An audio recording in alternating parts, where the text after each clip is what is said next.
Hi there, Global citizens. It's Florence Adu, your host for the podcast that inspires a borderless mindset around doing something in the world. I'm here, I'm still in London, and I'm with a wonderful dynamic woman. Her name is Akua Gyekye. She is a scuba diving lawyer who likes sci-fi, laughter, and arts. And in her other caped escapades, she is a public policy manager for election integrity for Africa and MENA at Facebook. That's right. Akua, welcome. Welcome. You. Tell us a little bit about you and where you're local. Thank you, Florence. First of all, it's good to see you. Welcome to London. Thank you. London is home now, and it has been for almost 5 years. Okay. But before that, I lived a little all over. I was born and raised in Germany, in a city called Dortmund. Yeah, Borussia Dortmund, for all the people who know what I'm talking about. That's the football club. Yeah, born and raised there, but my family's originally from Ghana. I've also have this funny accent because I spent a lot of my formative years in the United States. So I got 2 of my 3 degrees in Washington, D.C. I also have lived in places such as Liberia for a couple of years. Yeah, I remember that. Yeah, Right. good 4 years in Monrovia. Spent another year in Abuja in Nigeria working on international development. I didn't remember that. Yeah, That's right. that was a while ago. Yeah. And then somebody told me I needed to actually go back to my roots. And my roots are I'm a lawyer. And I went back to Germany to become not only a New York attorney, but also a UK solicitor and do serious lawyer work. And now London is home. Okay. Yeah. Nice. So you told us a little bit about where you grew up. What inspired you? That's a great question. I think it's a lot of things. One of them is the idea of privilege, because I do think that I've been gifted and blessed with a lot in my life. Mm-hmm. And I'm thinking, like, what can I do to give back, help others? I'm quite loud as a person, so who can I give my voice to that might not be listened to regularly or sort of doesn't have a space to be heard? So how can I create space for others and address issues of injustice and inequality? And yeah, I think that's a big part of my inspiration. I think also I meet a lot of really great people across sub-Saharan Africa in my work. And I think part of it is that I want to be part of the conversation about changing the narrative. I mean, people always say that, but I think it means, you tell your own stories and you make sure people have to realize that we can't be defined by stereotypes, basically. Right. So you've taken this route around the world and come back to your roots. Tell us a little bit more about how you transitioned from your legal career. So how that took you to the different parts of the world. So Monrovia, Abuja, and then now here in London with Facebook. Yeah, it's funny because I think looking back, it's easy to say that I had it all figured out. I definitely did not. And the reality was when I was quite young, about 15, I went to the US for the first time as an exchange student.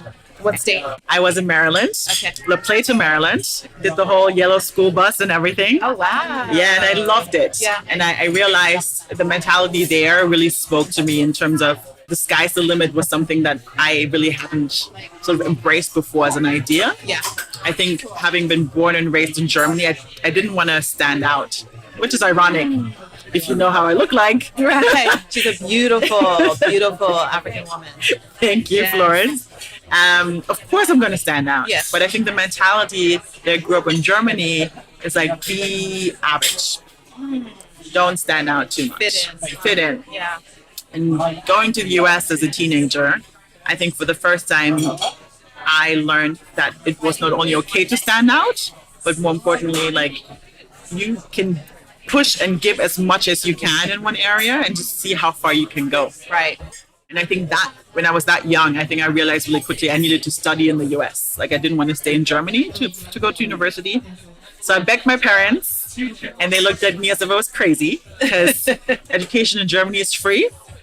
Right. Education in the US is not. Yes, very true. Yes, so bless them and shout out to both mom and dad for taking my 15-year-old dream seriously and helping me basically attend university in the US in Washington, D.C. Okay. And I did my pre-law degree there. After that, I actually wanted to come back to Germany, but I was told that Germany wouldn't accept my BA in law, in pre-law. Oh, okay. So I realized I needed to go to another common law country. And I wanted to be a bit closer to home after 4 years in the US. Yeah. So I looked at England. Okay. One great professor, and he said, if you want to really affect change in the world, you need to go to a university that's well known and respected. Yeah. So I didn't like Oxford University. And I applied to Cambridge instead, got in, and then got my law degree in Cambridge. After which I sort of, again, realized, okay, this is maybe, I need a bigger pond, a bigger space to operate in. I want to do international law. So after a year of traveling, going all over the place from Germany to New York, to Ghana for the first time on my own, right after law school, I went back to the US for my master's, got my master's in law, and qualified to become a New York attorney. And then the financial crisis hit. Right. This was the 2012 crisis, right? That was actually, 2008. Oh, the first one. The first one. Well, not the first, but yeah. the one that, the pre-Obama exactly. crisis, right. And I remember it was kind of unprecedented. And people sort of said, we don't give trainee contracts out to lawyers anymore because we don't know what they're going to be working on. So even the people we have accepted, we have given positions, we're giving them sabbaticals, paid sabbaticals. That's how crazy it was. So I was a bit at a loss, having spent all this money on my education. Right, to be able to practice in that country. Exactly. I passed the New York bar first time, I'm ready. And people were like, yeah, we're not hiring. Yeah. So I believe in the power of sisterhood because I talked to a really great lawyer at a law firm out of Paris. And she gave me the advice. She's like, listen, nobody knows what will happen. But until things calm down, I suggest you do something interesting that brings you joy and that you can then also turn around and say it would be helpful for a law firm in terms of contacts. Right. That was great advice. Yeah, and I was in Washington, D.C. I didn't know anyone who worked in the international development sphere, but the university I went to for my master's, George Washington University Law School, was right next to the World Bank.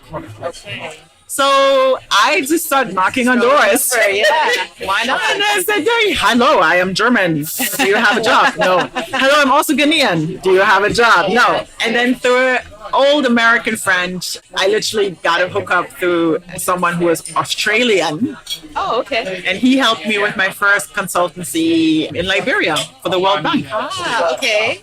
So again, don't underestimate how much your friends can help you. Yeah. And this was a friend I mostly remembered because we used to party a lot together and go to pubs. Those are the best ones. And I remember his name is Ryan. I was like, Ryan, I don't want to leave the United States, but I need a job. Yeah. Help me. Yeah. I don't want to go back home. And he made introductions. And before I knew it, I was on my way to Liberia for my first job. And so that was with the World Bank? With the World Bank. Okay. And what was the project? So I was advising the Supreme Court justices in Liberia on how to basically reform part of their judiciary system. The idea being that Liberia, being a post-conflict country, needed as much help as possible in all sectors, from health to transport, infrastructure, the justice system. And you had a lot of young people who left Liberia during the war or died or were killed.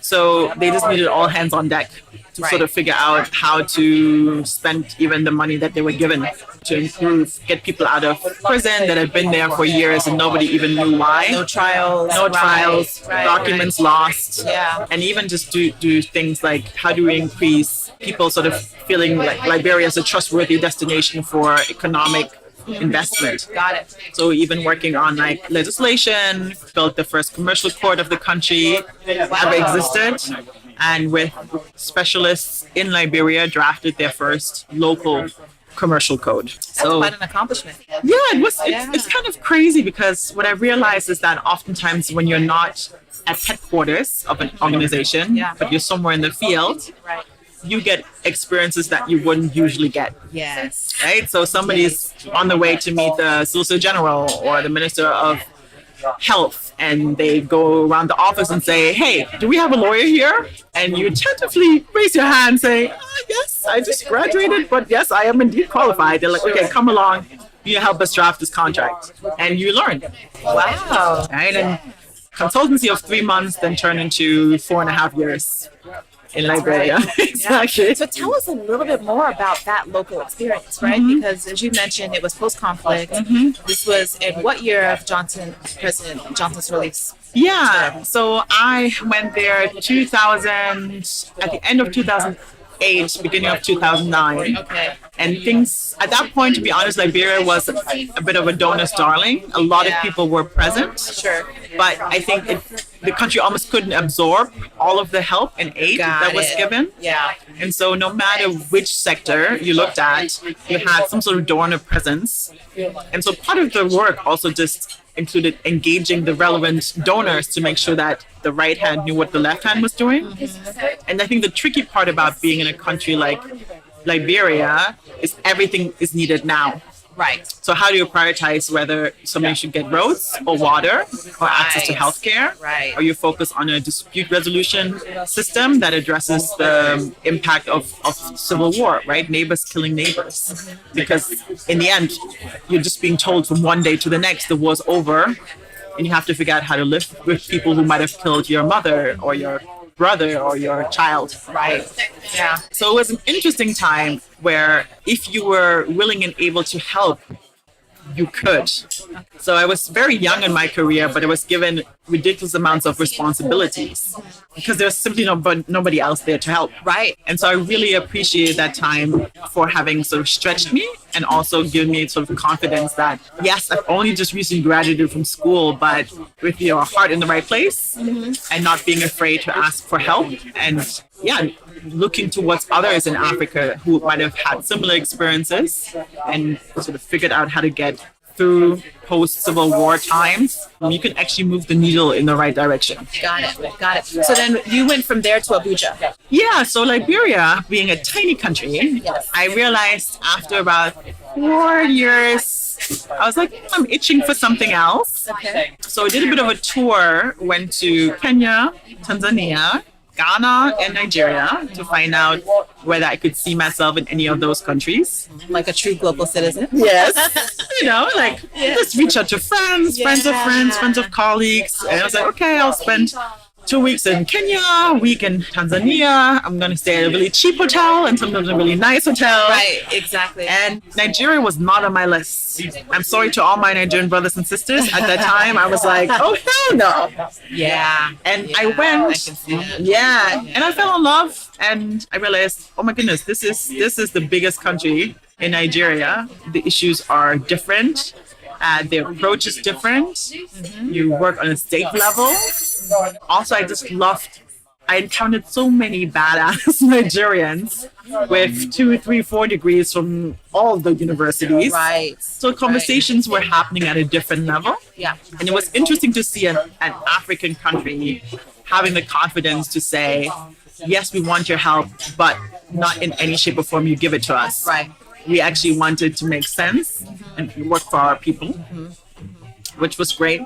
So I was there almost a year when I got an offer to work for a law firm. Okay. So here we've come full circle. Yeah. Didn't really start there, but did end up there. Yeah. And it was... So the offer was to work for a firm in Abuja? No, the offer Outside. actually came outside. It was work for law firm Clifford Chance. Oh, okay. On, at that point, alternative dispute resolution issues in Paris. Okay. That's not what happened. So, yes, as life goes, I think somebody learned that I spoke German And not French. and not French. So before I know it, I'm getting a call from a partner in Frankfurt saying, we have a practice here focused on project finance. Also something I was really interested in. Yeah, you're German. You can come back home and do English-based law, basically. So for work, I spoke English. With my secretary, I spoke German. Okay. And did mostly project finance deals in Turkey, actually. In Turkey. This is how life happens. Exactly. Yeah. Yeah. And so you did that for about how long? A good 3 years. Okay. Then I realized law firm life is not for me. Yeah. But I did prove to myself, I think mostly, that I could hang with the big boys. Yes.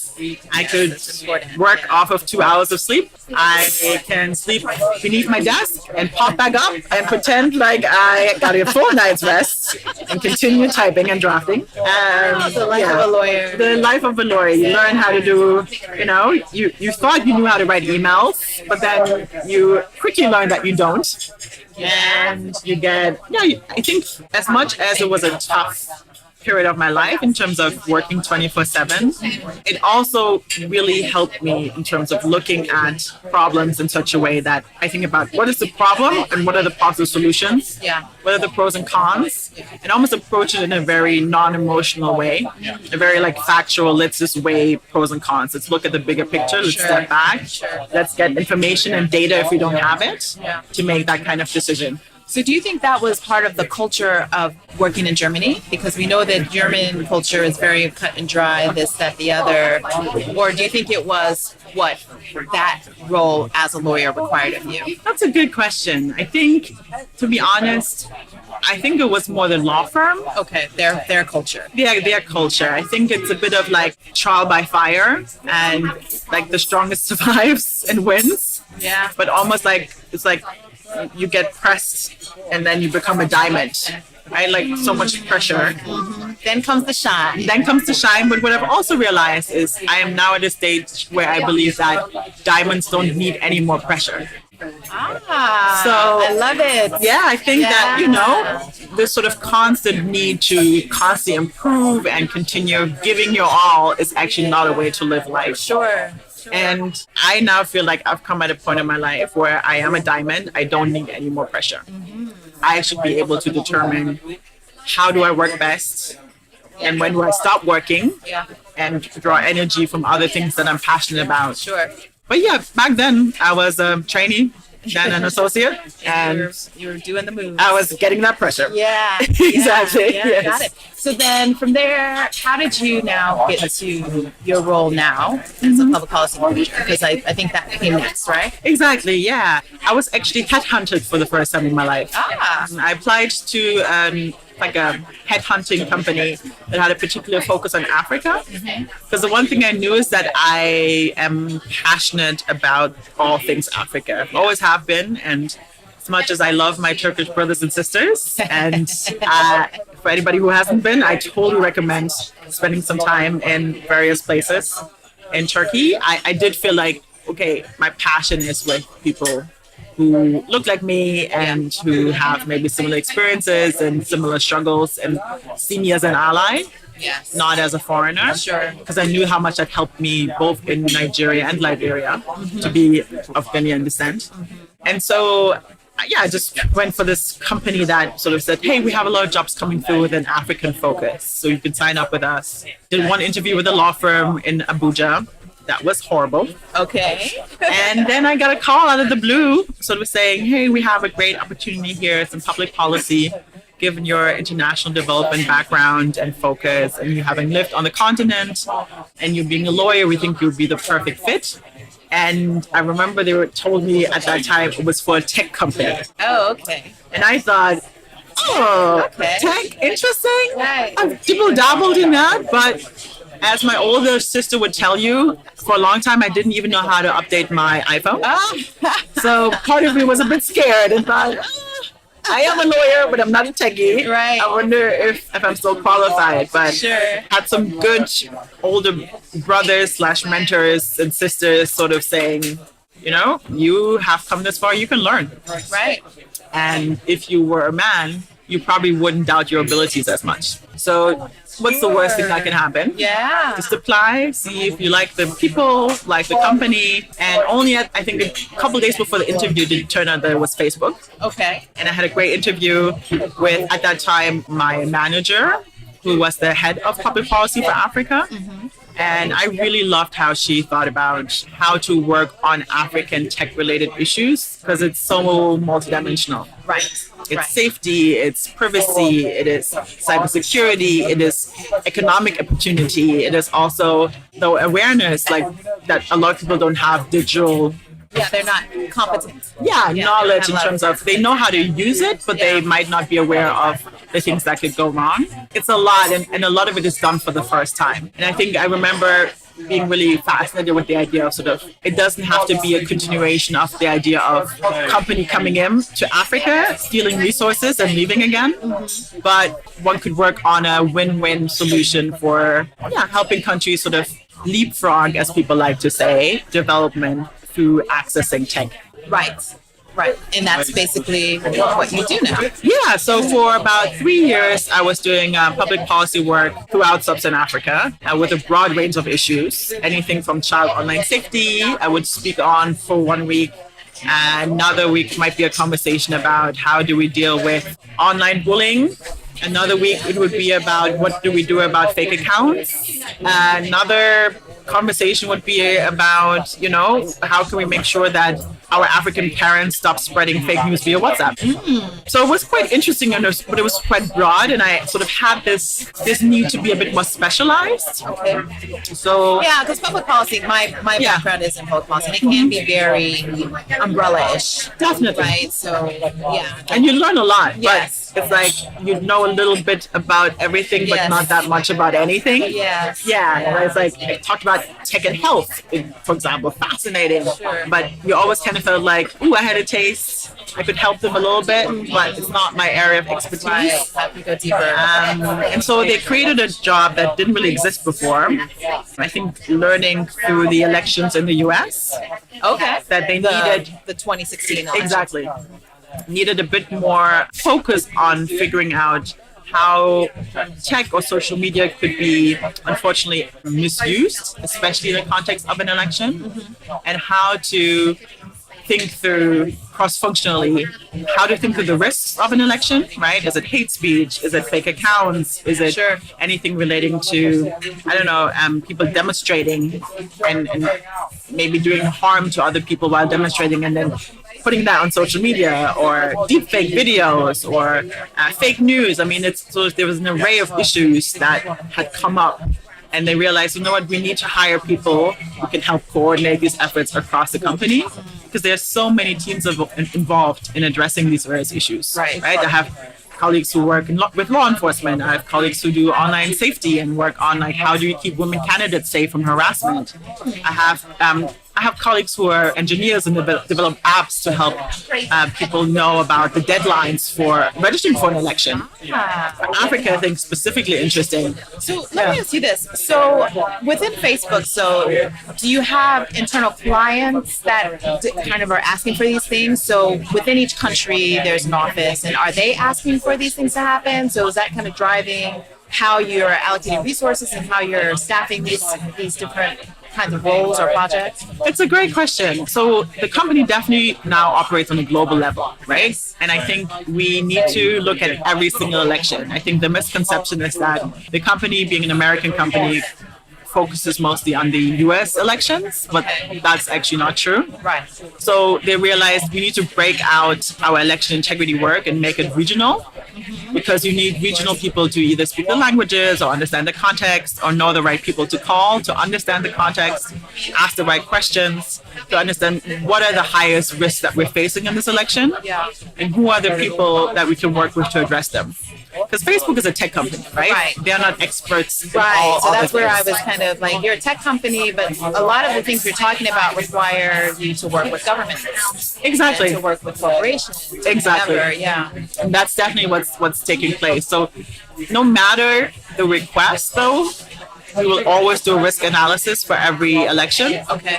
With externals, trying to figure out what are the biggest issues that we have to think about here. Okay. Is it foreign interference from a different country? Is it fake news spreading certain information that might lead to violence on the streets?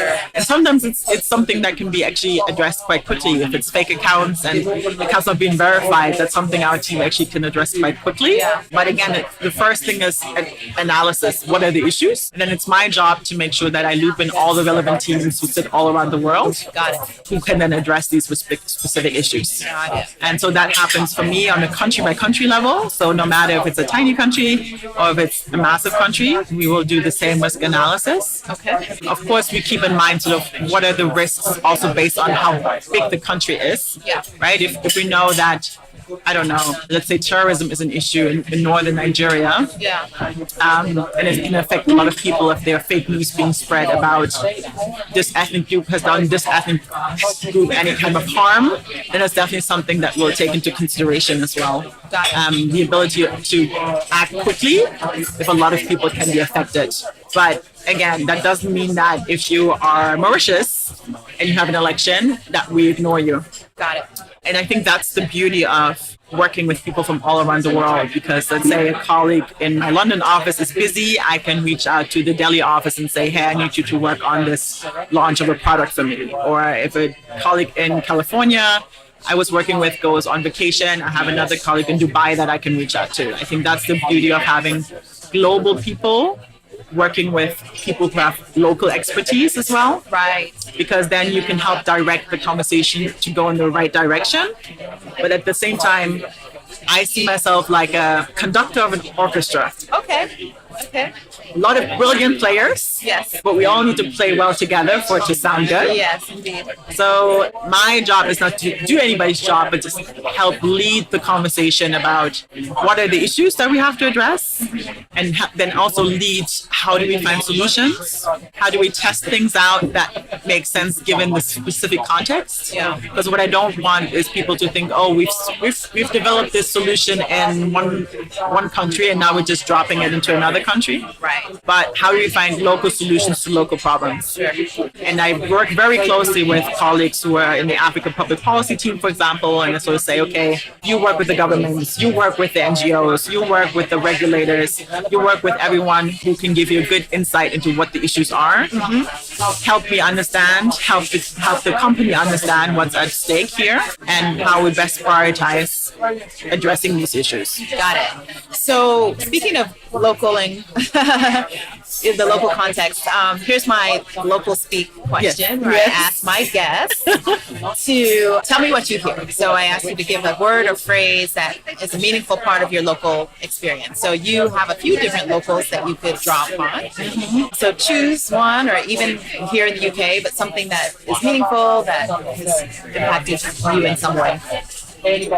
Yeah, I kind of loving sci-fi. I think my word is invisibility. And not in a bad sense, in terms of nobody's seeing you and you sort of want to be seen. But I like to maneuver in a way that like people don't really see me. I'm the person who can be local in Germany, and I can be local in Ghana, and I can be local in Kenya, and I can be local in DC. And I love going to places where I can basically just be one of many. Because I think, and not to say that I don't have pride and love in where I'm from, but it's nice to be able to connect to people. Sure. So, you know, if I'm in DC, I can talk to my people about DC things. If I'm in Ghana, I can like talk to people about things in Ghana. And I think I've realized that being a Black woman with love for the continent actually has opened doors, because once I embraced that as being my thing, people then felt not only comfortable, but almost had an eagerness to talk to me about these issues. Got it. And so invisibility in a sense of I can maneuver through various localities. It kind of, so since I've been here, I've been watching television. Yes. And there's a commercial, it's a McDonald's commercial. Yeah. And so it starts out with the alarm going off and a person, it's 11:30 p.m. A person gets up, you can like the Invisible Man. You see the footsteps, you see the things happening. Yeah. And then it takes you through a journey through the streets and you see all these things happening invisibly. But it's really showing, the point is that there are so many people that are doing such impactful things that impact us every day that we don't see necessarily. That we don't know what's happening, but they're actually doing it. So I like that. Yes. It really makes sense, especially because it's like, oh, I got it. As soon as you said it, I was like, aha, I get it. I get it. Yeah. Yeah, and it's sometimes not always about fame or being like the one at the front of the newspaper, or like it's important to talk about the work, especially because if you don't, known, what I've realized for big corporations, other people will fill the void. Exactly. And they might not have all the facts, and then you're just wasting time trying to tell people otherwise. So it's good to be ahead of the conversation and let people know we care. The company cares about elections and election integrity everywhere. Yeah.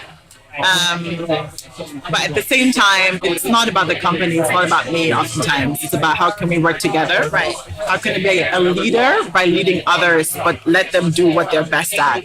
Yeah, and that's leadership. That, in its essence, is leadership. I like that. Okay, so we talked a lot about your work. What are some of the trends and what are some of the challenges? You've kind of spoken about like how easy it is almost to do your work, but what are some of the challenges that you in particular face in being part of a global organization like Facebook? I mean, how many employees are there?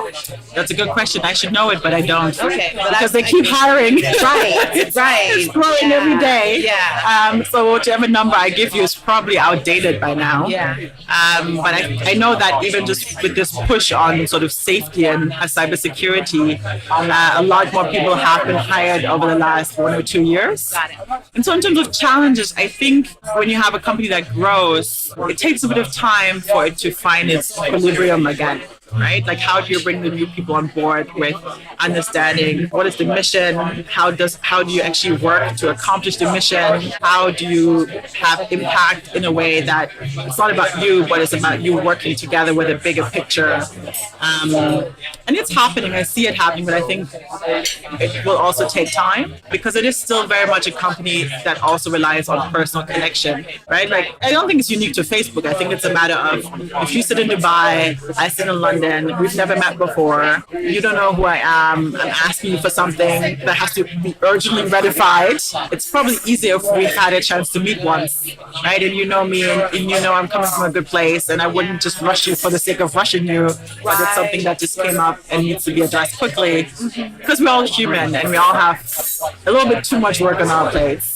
So I think, yeah, just this idea of, as we're all super busy, still taking the time to get to know your fellow colleagues, understand a little bit more, and have a bit more empathy about the workload they're dealing with, to know that, you know, if they don't get back to you right away, it's not because they don't care, it's because 10 other people emailed them at the same day. The company does a good job of bringing people together, which I really love. So it sounds like, you know, Facebook is the social pioneer. Like, until Facebook, we really didn't even have this concept of social media as encapsulated into one concept as we do now. So beyond that, now we have Facebook that is both WhatsApp and Instagram. Mm-hmm. So how and are you in the company leveraging those other relationships to, I guess, amp up your work or to amplify your message? What kind of relationships do you have on those with those business units? Yeah, I think for me specifically, and with election integrity, WhatsApp is definitely always part of the conversation. So they're always part of the risk analysis as well as risk mitigation. And I think oftentimes people usually come and say, you know, WhatsApp is great. It allows me to stay in contact with my family and friends. But I think it's the aspect of sort of how do we make sure that people think twice before they share news that they're not sure are accurate or true. And I think sort of we work very much in tandem with the other teams to better think about, you know, is it marketing that could help people think about, like, think before you share, or is it a matter of just sort of making people aware of how fake news could look like? So do you find yourself going into the field more often in your role or in your business unit? Because Africa in particular, I mean, we're using Facebook, but we definitely have a little bit of an access and, like I was saying, for a kind of competency with using the smartphone effectively. Like, we have this so much functionality amongst all of these apps that I think a lot of people, maybe not even specific to Africa, but definitely a lot of people have challenges. So what kind of, getting away from, like you mentioned, it's nice if you've seen your colleague before. So what kind of other, like, offline activities or initiatives are happening or being implemented? Yeah, I mean, to be honest, it's a little bit beyond my expertise now, but I do know that the public policy team, they do a lot in partnership with organizations to focus on social awareness and online safety related concerns. So from working with schools, right, working with organizations that go to schools to sort of help young people think more broadly about how do you stay safe online, not just even on our platforms, but in general. Sure. Everything from you need a good password and don't use the same one to, where do I go if I encounter online bullying? If somebody has stolen my identity, where do I go? I think you have to start young. And I know there are a lot of programs that are now happening, and not in isolation. I mean, I know that oftentimes we work with other colleagues from other organizations like Google or Twitter as well. So it's definitely, I think online safety is something that all the companies care about, and sort of creating this awareness of opportunities, but also threats or challenges in social media is also something that everybody benefits from. Because nobody likes fake news to be shared via any of these platforms. Everybody wants people to be a bit more aware of asking the right questions. And the younger generation, in a lot of places, they have grown up with this tech, so they can better spot if something looks weird. More intuitive for them. Exactly. They're like, oh, this account only has 3 followers and it's sending out a lot of messages. That's a bit of weird behavior. Or I'm getting the same information like 5 times from this account. This might be a bot. And I know that the older generation, it's not just in Africa, it's around the world, is catching up with that a bit more. I'm a big believer in also learning and thinking more about like, how do we learn as human beings? How do you remember something? Right? I think we underestimate that it has to be also engaging and interesting and maybe even with a bit of humor to make people remember, oh, I don't want to be that auntie that sends everything that she receives to 500 people every single day, right? We all have that auntie who just like, will send you something on WhatsApp every single day if you want to or not. So it's like, I think we have to, it's a serious topic, but I think we have to approach it with creativity and almost humor and local insights to make people sort of better think about how they want to show up online. And what kind of online citizen they want to be. And Facebook has done some really cool things in that space in different countries with different partners to sort of help raise awareness that, yes, all these platforms are great, but you do have to be aware of some challenges and the potential negative impact if you're not aware. And I think we're definitely moving in the right direction in that regard. Good. So speaking of moving in the right direction, this is my mindset hack question. So I like to ask my guests, what is your favorite or one that you can imagine, innovative mindset hack? So it could be something that already exists or something that you just make up on the spot that might be something that the world could use. That's a good one. I recently took part in a leadership retreat, and I really loved the shift in mindset that happened while I was there. And the premise of this retreat, shout out to my girl Rakia, was that how would you show up in life if you lived a life of abundance? I think oftentimes we think about things in terms of scarcity. I don't have enough time. I don't have enough money. I don't have all the skills. I don't have all the knowledge. And you almost approach certain things from a fear-based level. And she flipped it on its head. And I do it now with everything. I sort of want to hold on, take a step back, and think about how would I approach this problem if I had everything at my disposal that I need. Because I think oftentimes what's holding us back is not that we don't have what we need, it's self-limiting beliefs. So we think we don't have what we need, the knowledge, the skills, the connection, or even Google to figure out, what it is that you need to do to get what you need. So I think my life hack is, if faced with a challenge or a problem, take a step back and think about, how would I handle this if I had everything at my disposal, a life of abundance. I like that. When I heard you say it, I was like, because I think we all start from it's a problem versus a solution, because abundance is a solution, and if we start from there, it's almost like magic. We really are in our own magic. So I love that. It is almost like magic. It's true. Yes. Yeah. Cool. Well, I think we're almost at the end of our conversation, and dear listeners, I want to thank you for being with us, because we're in a bustling London London restaurant. It's called Granger and Co. So I'll give them a shout out, which is really cute, and the food looks great. You may have to get some. So bear with us. But I just wanted to ask one last question, which I like to kind of get into the minds and the lifestyle of my guests. So tell us, what are you reading nowadays? I'm one of these people that I read multiple books at the same time, Okay. which I actually don't advise, because every time you go back, you're like, what is this about and where did I stop? Yeah. But trying to think, I just picked up a book called Brave New Girl, Oh, okay. and it actually fit. Is it fiction or nonfiction? It's nonfiction. Fiction, okay. I guess it falls into the self-help. But I never liked this term. I just like it to be more inspirational. Yeah. And the idea is that similar, sort of, what as women do we do to hold ourselves back? How do we sort of limit our own light and our own shine? And I'm very much all about 2020, letting my own light shine. Yes. And giving them permission to others to do the same, almost. So yeah, Brave New Girl, I believe it's called. Okay, we'll put that in the show notes. Yes, I definitely recommend that.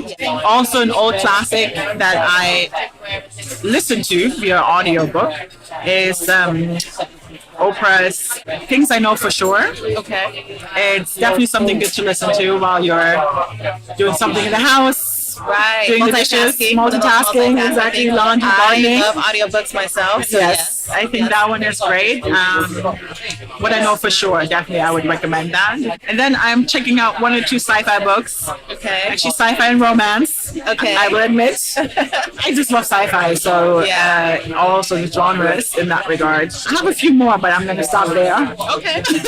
Well, I'll recommend one sci-fi that I recently finished, and it was How Long Until Black Future Month. Ooh, I like that a lot. So that one's new. I think that's a title from 2019. Okay, nice. Yeah. So yeah, and then there's another one, The Unkindness of Ghosts. Both really good. Yeah. Adding it to my list. Yeah. Yes. I have more to give you. But yeah, those are two that I recently, and they're kind of in the same theme. This brave new girl concept. A lot of that kind of information. But the Black Future Month book is short stories. So it's a book of like short essays, but all around future thinking about existence. So I love that. Yeah. Oh, okay. Shout out to all the sci-fi lovers. Yes. I love that. Yes. That's brilliant. Okay, so Priya, any last words before we sign off for today? Well, to be honest, number one, it's been an absolute delight to have seen you again. Yes. I don't see you often enough in my life. Exactly. I know, right? So this was the best way to come back to London, knowing that I would see you today. I'm also really excited that you're doing this podcast, because I think growing up, I've always wondered whether there are other people like me who don't necessarily fit into a box. And so I love that you're exploring other badass people in terms of what they're doing, how they're impacting their circle, the world, maybe even themselves, and just act as an inspiration to others.